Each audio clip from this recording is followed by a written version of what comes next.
All right, Brooklyn, welcome to the show. Thank you for having me. I'm honored to be here. Yeah, we're super excited to have you. So for those of you that don't know Brooklyn Oneil, she is a co-owner of Cherry Pick Vintage.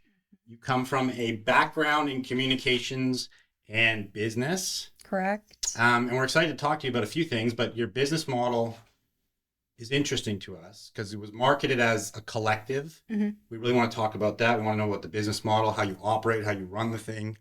And also you're very unique because you are owners of a rag yard yourself, which is like completely unique within the vintage world. It's becoming more popular, but it's pretty new. Absolutely. So stoked to have you. So excited to be here. Thank you for having me. It's like you both are such inspiration to me as I work my way through my business, and I'm excited to chat with you and get to know you guys and also get to pick your brains as well. So Yeah, welcome. I just want to kick it off. What excites you about vintage? This is the weird world of vintage. You talk about this at a family dinner, and people are still like, "What the fuck do you guys do?"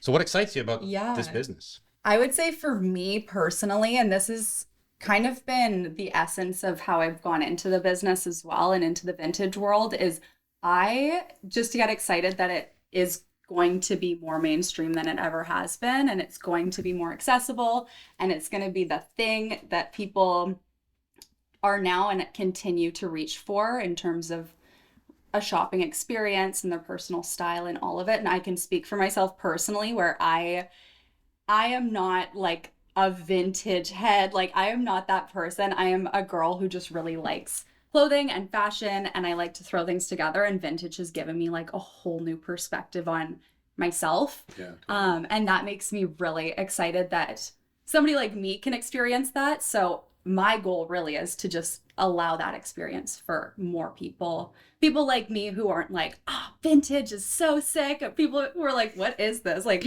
let's go check it out. So that's what gets me so fired up and just excited to like build stores and provide to people is the accessibility piece of vintage clothing. Great. Yeah. Love it. Yeah, that's amazing.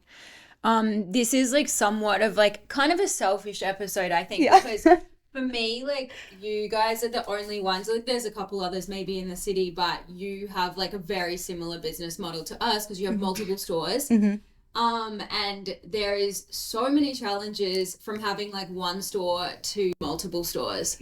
So like we have so many questions about all of those things. Staffing probably is one of our like number one challenge. So yeah, firstly, I guess, how do you manage your staff in all these different stores? Especially your stores are quite spaced out as well. You've got one in Victoria, one in Langley. Yes, and our third is in Kitsilano. So So maybe give us like the staffing model. Like, how many staff do you run? When are you having two? When are you having one? What's the team like? How do you manage it? How do you train? absolutely. So similar to what you said, Amy, like staffing is a huge challenge. And that being said, I feel very lucky that we have run into just really awesome people, and the people who do want to be a part of Cherry Pick are super excited about it. And in turn, it does make my life a little bit easier when it comes to staffing. But yeah, so we run 3 stores 7 days a week.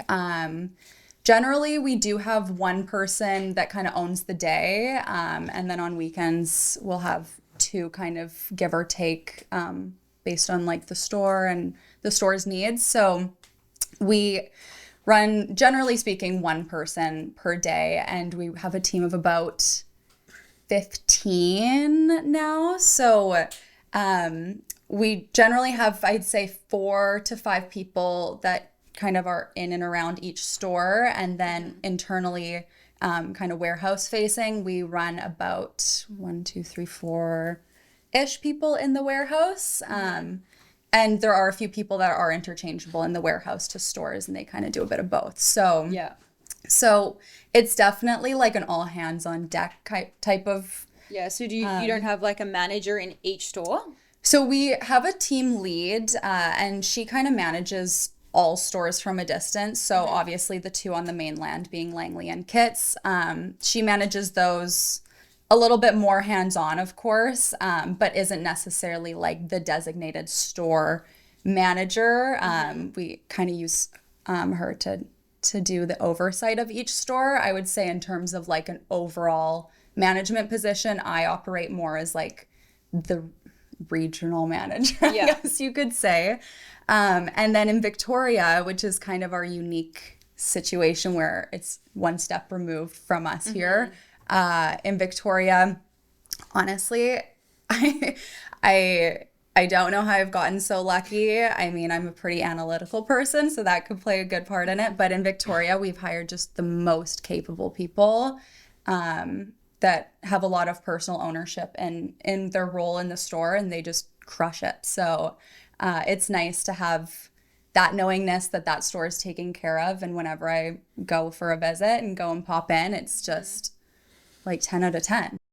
So what happens if people like call in sick? Do you have that happen? Funny you ask. So we just turned 2 in terms of all 3. Like our Langley store just turned 2, which was our first store. So we're officially been open for 2 years, and in those 2 years we've never had to close for a day ever. And the 2 year, which 2 years is like not that long, but but we had to close our Victoria store for 1 day last week, and I was like, oh my God, it's happening. This is it. Because the one girl who called in sick, I like scrambled to call all like 6 or 7 contacts that I had to potentially fill the day, and just like wasn't meant to be. So you didn't want to close for the day, and I was the like, Harbor Air and go in there yourself. Oh, I was laying in bed looking at flights, and my partner Andrew was like, okay, like, how much it's gonna be $600 to fly over. Come back to bed. Exactly. He's like, take a deep breath, calm down, everything's gonna be fine. So yeah, that's like an inevitable run-in, but for sure. Yeah, it's rare that you have to close, but it's happened to us. Yeah. Has it happened to us?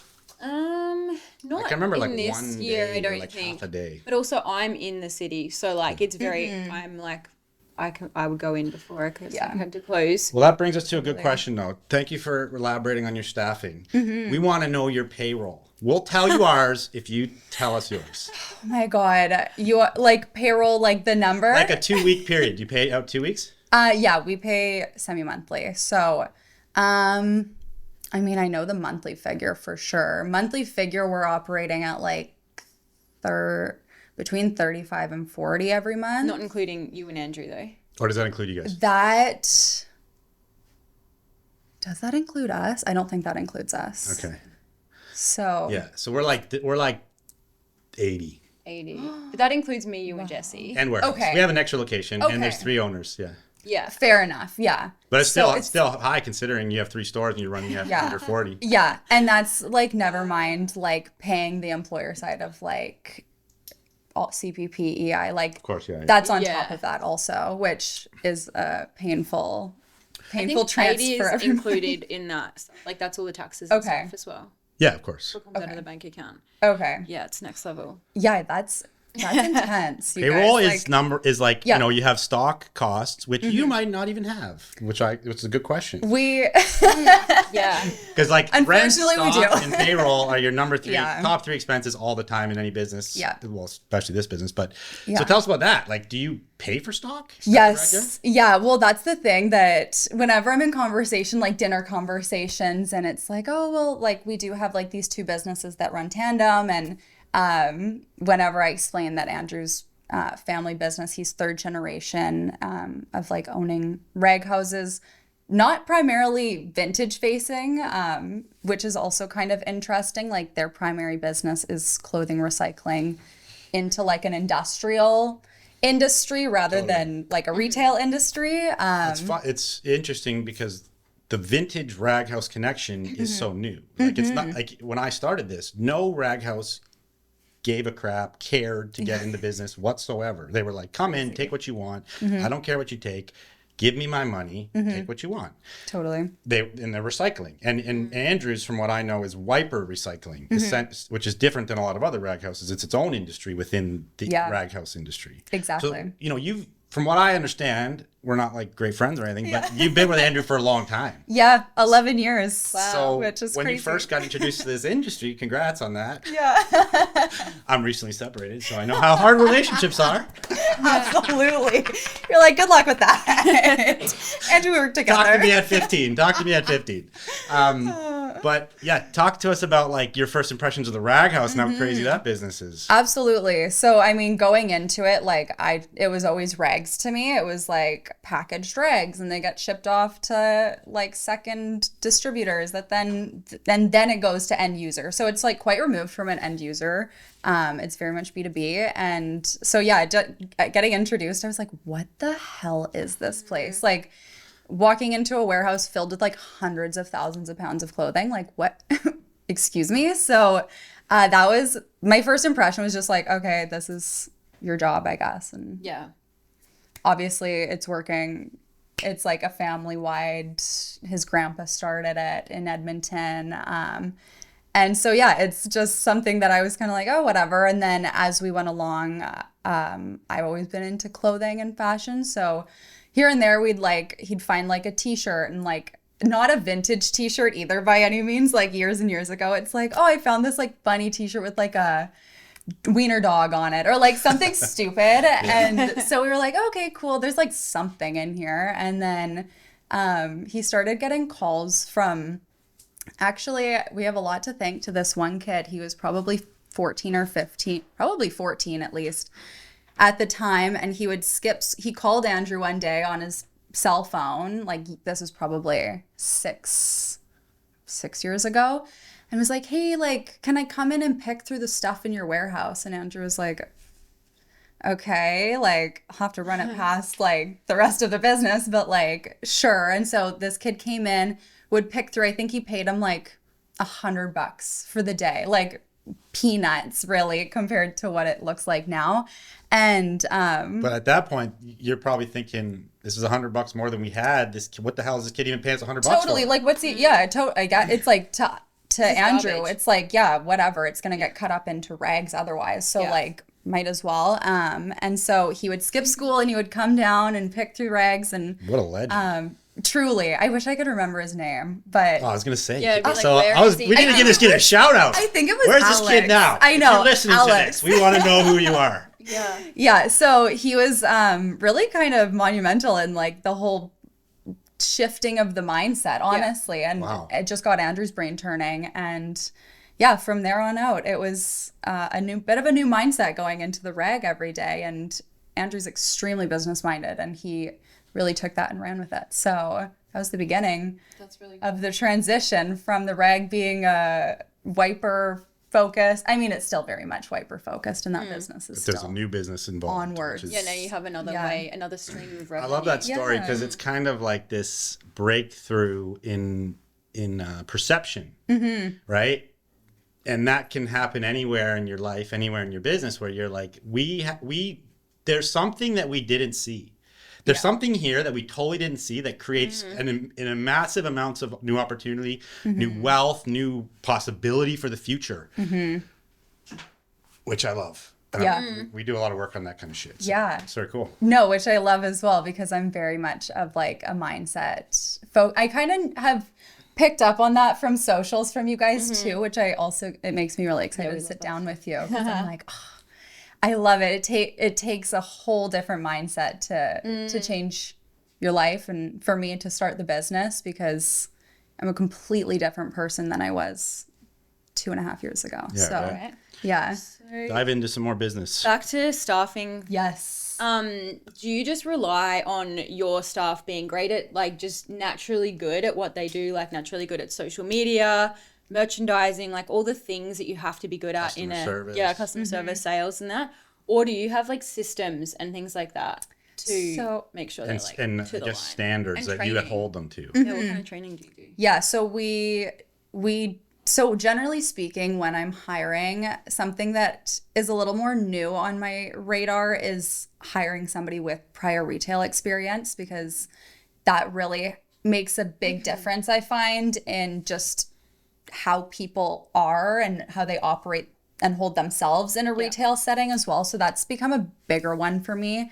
But honestly, in terms of like systems and trainings and things like that, we do have like generally a 2 to 3 day training process of getting somebody onboarded into their role as a sales associate. And that will cover anything from like obviously store operations to sales training to loss prevention to things like that. And then to kind of gauge how somebody's doing as well, we do have like a monthly sales tracker and like day-to-day trackers, which we can obviously gauge. And I guess because you often have just one person in the store, it's easy to see what that is. But do you have a door count or anything so you can see the conversion? Because we get a lot of the times, well, it's just quiet. There's no foot traffic. Yeah. So then it's like, we don't have a door counter per se. I would say we're like somewhat active in like staying aware of, even if there is one person in store, there are a lot of team members that are going in and out of stores, and like our team lead will pop into stores and things like that. So just kind of like maintaining that oversight of what is actually going on in the store as well.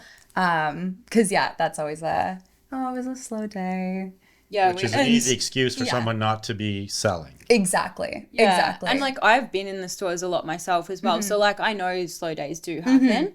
Absolutely. But we are looking at getting like a conversion tracker. So Yeah. we can like, because it's hard. We often have a lot of, usually two people at least at part of the day. So then you can't really tell if it's who's selling what. Right. So it's harder to incentivize for that. Yeah. For sure. So something you said off camera was that you had a educational employment experience at Lululemon, which I think is great to talk about at least briefly, because Lululemon is a company that is solely focused on people development for one thing. Yeah. But also they have great systems. They we might not agree with like the product they make, but they have a great business model. They have a great business model. They do good numbers, and it's based on their development of people. So what did you learn from there that you've been able to bring into your business? Yeah, I think what I really took away from Lululemon just off the top is the culture and the people. And that was a big one for me. I remember when I first got hired at Lululemon, and just for context, I was like a sales associate. Like I was 1 or 2 days a week, like nothing really too intense. But I remember when I got hired and I didn't know anybody, there was this big sign in the back room that was like, what's your favorite part of working here? What's your favorite part? And everybody like signed beside their picture, and every single one was the people.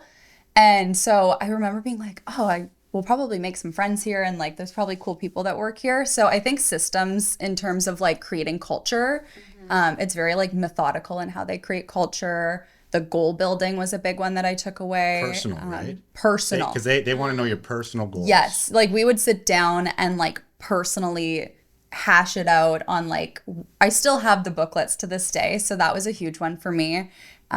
Just in terms of personal growth and do you do that with your staff then?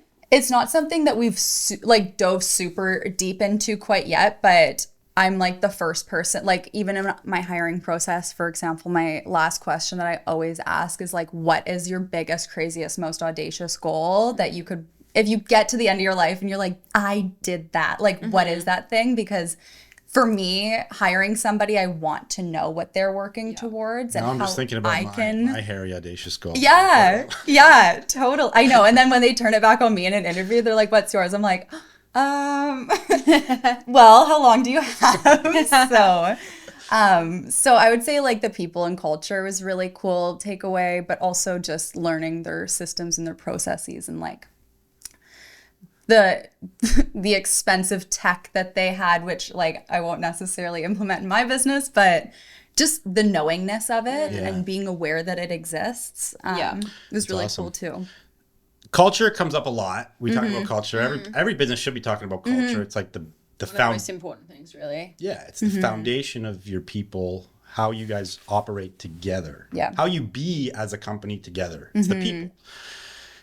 You know, sure, like putting a cafeteria in your fucking office might increase the culture, but really it's how the people are being with the people, right? Totally. So what is give us the breakdown of your culture. What is your culture? It's funny being in it and I'm like, oh my God, what is it? Like we genuinely are all friends. Like every person that we work with, we are like genuine friends. And it's interesting because it's only been 2 years as well. So it's like this interesting dance for me, at least, of like, oh my God, what am I doing on like a business side? Like I have no idea what's going. I don't have no idea, but like I'm flying by the seat of my pants. Like I'm just figuring it out as I go. So it's a balance of like, oh my God, focus. My sole focus is like this business. And then also this whole other side of like creating this nurtured culture and making sure everybody does feel that like nurturedness in some sense. So I'm not going to say it's easy to balance really solidifying that super, super deeply rooted culture in the business. But I think within the 2 years, like becoming like good friends and just like having that trust with each other. Like one thing that really stands out to me last year, and this is not, I'm not trying to like toot my own horn by any means, but one of our, Well, you should be. You're on a podcast. all About right, yourself. actually our first employee, he got into a car accident and totaled his vehicle and had no vehicle. And Andrew and I both have a vehicle. And from like a friend perspective, I was like, well, just drive my car until you get a new one. Like, and he was like, what are you talking about? Like, that's crazy. And I was like, well, no, like, just take my car. Yeah, like, of we have course. to. Yeah. Like, and he was like, so just grateful. And like, I didn't do that for like the culture. I just did that because I You guys were friends. would do that for any of my friends. So things like that might not like be showing the culture per se, but that's kind of the level of just like Yeah, it comes down to a lot loving of little things, right? So like, caringness how do we you? have for each Because other. like I found like I had that relationship with the girls that I had at Velvet when it was like a lot smaller. But now as the team grows, there's like I don't know a lot about myself. So what does your day look like? Do you spend a lot of time with all of your stuff building that relationship? I would say day to day looks pretty different for me. But generally I will go into the reg and work from the reg just because we do have like our core team of 4 or 5 people there. So to either coordinate ideas or bounce ideas, it's a lot easier for me to be there. I do all the admin for the business as well. So I do spend a lot of time working from home in that sense just to try and keep up with that. So Yeah, I would so say, much admin. yeah, between like reg, work from home, I will try and get over to Victoria usually like once a month, every 2 months. So just kind of looping that into my life for like a good 4 or 5 days generally. So my days are kind of all over the place, if I'm being completely honest. Yeah, fair enough. Yeah. Do you ever find that the store staff get feeling like they're not getting enough time with you? Totally. It's a really, for me at least, like the balance of making sure the different areas of the team as a whole feel connected. That's something that candidly, like I struggle with personally. But because our staff does also want to nurture that, oftentimes, like even last week, one of our staff members was like, all right, team, like we're getting together, and like they take the initiative to make it happen. And I'm like, thank you so nice. much. Like, I'm so grateful that like you take that initiative because it takes one thing off my plate. And it's really, for me, it can seem like a daunting task to get everybody together on the same time and blah, blah, blah. And it's really nice to have staff that are just like, all right, let's just do it. Yeah. Or like one of our awesome employees, he's DJing tonight. So we're like, okay, we're all going to go watch him DJ. Like, just like things, taking those opportunities and really making it not so serious, just like casual. Not so Something serious. we talk about a lot. Yeah, We're like, not so serious. Is that something you guys are kind of working with as well? well, one of our core values is fun, but we have a lot of serious chats, and sometimes it's like we're having these chats and we're getting really heated. And then I said to Drew the other day, I was like, we have to remember it's nothing's that serious. Yeah, totally. We can get a tattoo of it. Yeah, I try and remind myself. Okay, how do you go, like with the inventory system, like we have a whole warehouse that prices and processes all of our stuff, and then it gets shipped out to all the different stores, and then it goes to the stores priced, ready to go. They just have to hang it essentially and merchandise it, restock. That's Steam it potentially as well. And Yeah, that's it. Yeah. That's like a whole thing in itself, like restock and remerch and all that kind of stuff. How do you guys do it? Exactly the same. Yep. So Yeah. you do it at You the price at the warehouse. rag house. Yeah, yeah. Everything gets distributed from the reg, and then for Victoria, it will get shipped over usually about once a week, and then Are you running barcodes we are running barcodes on Shopify? on Clover. Clover? Yeah, so How we do you use find that Clover. system?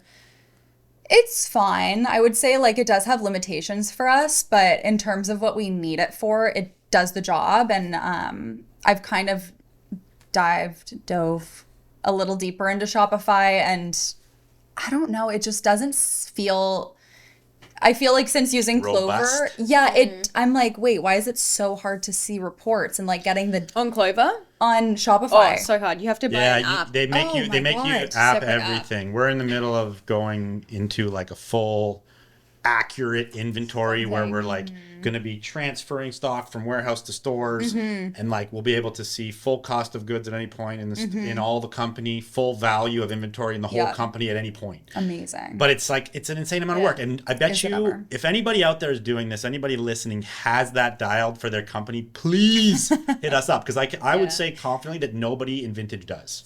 It's Do so you do difficult. stock take? Sorry, what was that? Do you do stock take? Like, would you? Well, we do you call it know- like an inventory day. Like, would you Okay, is that an inventory your Australian store? thing? Oh, Yeah, stock takes an Australian thing.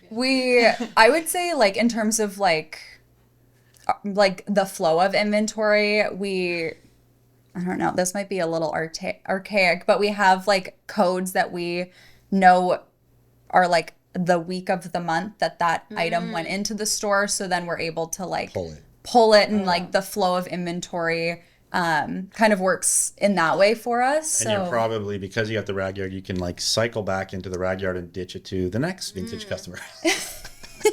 Or the reg yard market events that we host. It's great because it's like good stuff. It's like sometimes it just doesn't sell. Like sometimes it just doesn't get picked up. It's all good. Yeah. So it is nice because we can cycle through things like that, and that way it gets. That's kind of what life. we have. Like, we've just had like a thrift system in Whistler, and nothing's over $20. Sort of similar. Like, it's great stuff, but yeah, it's just like a lower grade. Totally. It might be stained, ripped, whatever. Yeah. Absolutely.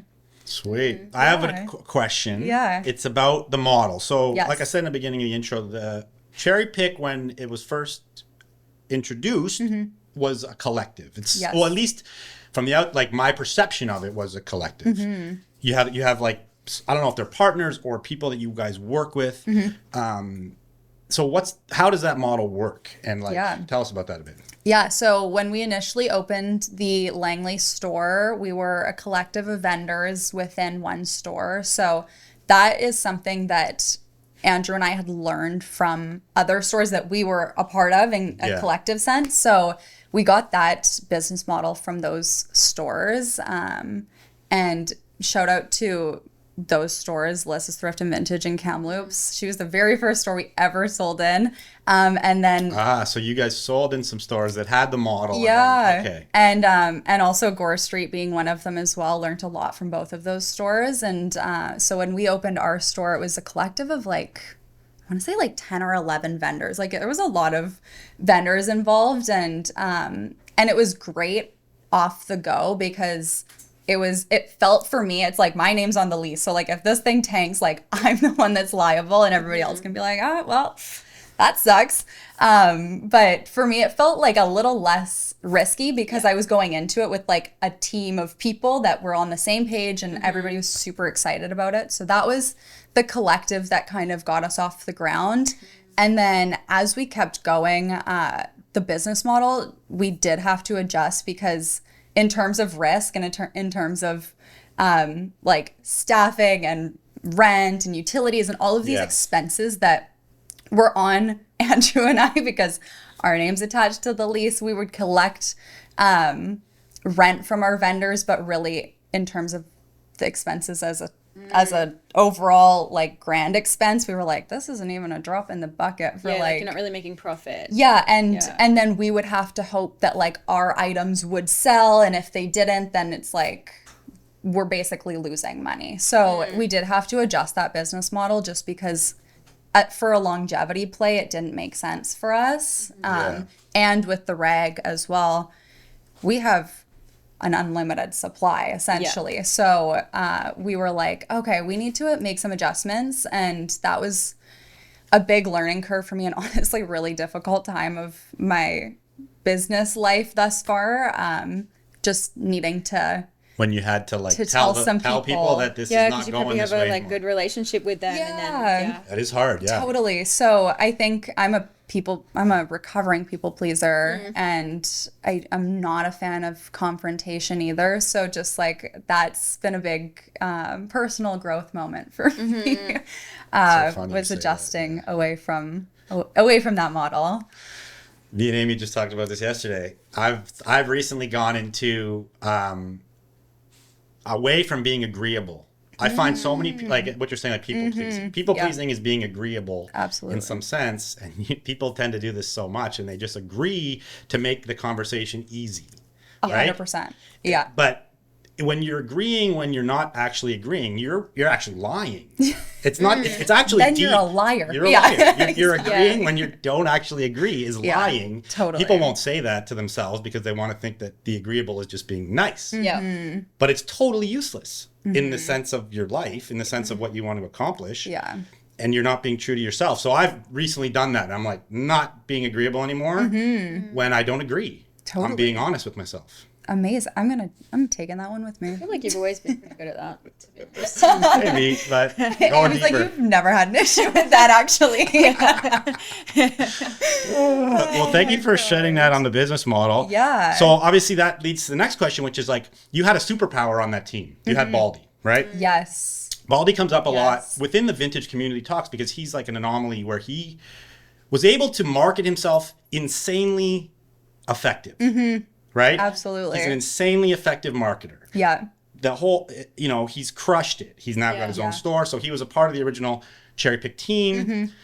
Obviously, tell us about that. And then, how it is him leaving. Because it seems to me like there was a piece of Cherry that was him and a piece that he helped you build. Well, not a piece. He helped you build that original Absolutely. Cherry, like, momentum, I would guess. Yeah, absolutely. Baldy, and like, I adore him as a person, and still, I always will. He still is a huge part of Cherry Pick, but from the get-go, he was with us when we first opened our Langley store, and so he vended in the store for quite a while, honestly. He also vended in our Kitsilano store, which was even kind of when we were making that transition as well, and he's been a part of the business since the very beginning, and his departure, quote unquote, from Cherry Pick was definitely, I'd say, like, personally tough, just because I genuinely love him, and we have a really awesome relationship. But that being said, like, people would look at me and be like,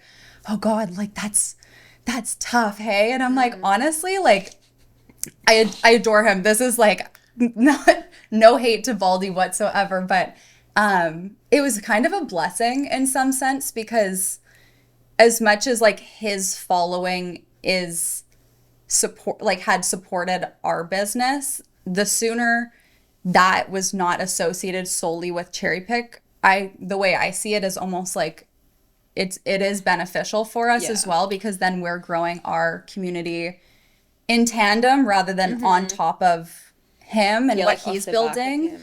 Yeah. Silver lining. Absolutely. You found the silver lining. Yeah. And so he's still somebody who, like, with events and with activations that we do, like, he's like always going to be the first on our invite list. And if he can't make it, it's like no hard feelings. But he's always somebody that we'll work with, just because we genuinely love him and want to support him and support his business. And it's cool too, because like even him building his store, he'd be like, what the hell do I do with this? And like leasing and things like that. I'm like, I'm not an expert, but like, let's work through it together, because I at least have like a bit more experience. So it's cool to then like grow that relationship on a different level. Yeah, it's funny because like on the surface, everyone looking in is like, he helped you guys so much grow, but really now you're able to like return that in some way of like behind the scenes, help him or guide him in what he needs to do now. Totally. Yeah. And like, we do try and be as hands-on as possible when anybody asks us questions, because I'm like, oh, well, like I was clueless. So like, let me, at least with like my tiny bit of knowledge, let me try and help make other people's lives easier in doing things that I've kind of already done. So yeah, but awesome. he's the best. Yeah, it's always hard losing like staff, I guess, that are like such an integral part of your business. We're going through that right now too, actually. Aww. But it's always like, it's like happy sad, because you're like so happy to see them go and do their thing. Yeah. But it's also like, it's sad. And at the it's same time. like what I tell myself too is it's like the universe might sound like a little Yeah, I love this woo stuff. woo, but like it's like the universe is like redirecting and there's like a reason part of for the it. process. And yeah, it's supposed to happen that way. So Yeah. Yeah. is what it is. And when you get it, when you're in it long enough, you know that nothing, well, it just in life in general, nothing is permanent. There is no such thing as permanence. So to expect someone to be with you forever is a waste of your energy, really. Absolutely. You know, they're going to move on. Yeah. So it's kind of like, it's just the circumstance, get used to it, get good at it. The only thing certain Yeah. is change. Absolutely. Yeah. Being able to bounce back from things is a big one. One last question I have. Yeah. Quickly. We spend tons of time in meetings. Yeah. Do you do that? Are you like in we- meetings a lot? Do you have weekly meetings or anything like that? We have weekly meetings. We keep them super brief though, because that's one thing I learned in my corporate job actually prior to being in Vintage and having stores. I was like, we're in meetings and then like they want us to do work afterwards, but like my whole day's been meetings. So like, when am I supposed to do the work? So I'm like pretty intentional with keeping our weekly meeting like pretty to the point. And then I'll have kind of one-on-ones with people throughout the week on like an as-needed basis, but a lot of focus on like the doing part of what a meeting brings as well. So The action. yeah, the action. Love it. Yeah. Do you have any other questions? No, that was my last thing. So I was just thinking about like what I do in a week. And I'm like, a big part of my time is meetings for sure. Yeah, I am pretty intentional with not being in meetings. Yeah, it's tough. Yeah, absolutely. So we'll maybe end it with what's the plan for Cherry Pick in the future? Like, give us like, if you have a 3-year plan, 5-year plan, what do you got? Honestly, Maybe you need to have another meeting about it. yeah. Exactly. For me and for Cherry Pick and for the business as a whole, something that I've come to realize is that opportunities arise, and when they feel right, we act on them. I'm not going to say that like we don't have plans per se, but we're very much in a situation where everything that's happened thus far has been obviously like an intentional opportunity, but it is something that we're like, oh, it's something that kind of hits us in the face. And we're like, we can't say no to this. We have to act on this. So just kind of keeping on with that, honestly. Cool. Yeah, just kind of keeping it going, and also getting super intentional with like our systems and operations and creating that like really solid foundation to keep growing. Yeah. Yeah. Love it. Yeah. Thank you. Well, thanks for coming. Of course, thank you for having me. I'm honored to be here. Like I said, it means a lot to be sitting down with like 2 OGs. So just we a appreciate baby, that. but I'm an OG. excited. I'm pretty new to the appreciate game, that. but yeah, it's been great to catch up. Yeah, because I feel like we've absolutely. been trying to catch up for a minute. We've it's tough. both like opened so a store since we've been saying we need to catch up. So now Yeah. we're on the other side of it. Yeah. Yeah, thank you for being open. Thank you for sharing the business model. Thanks for sharing your Absolutely. experiences, your payroll numbers.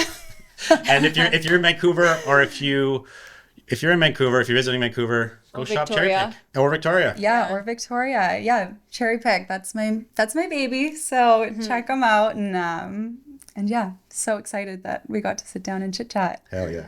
Hell yeah. All right, over and out. Thank you guys.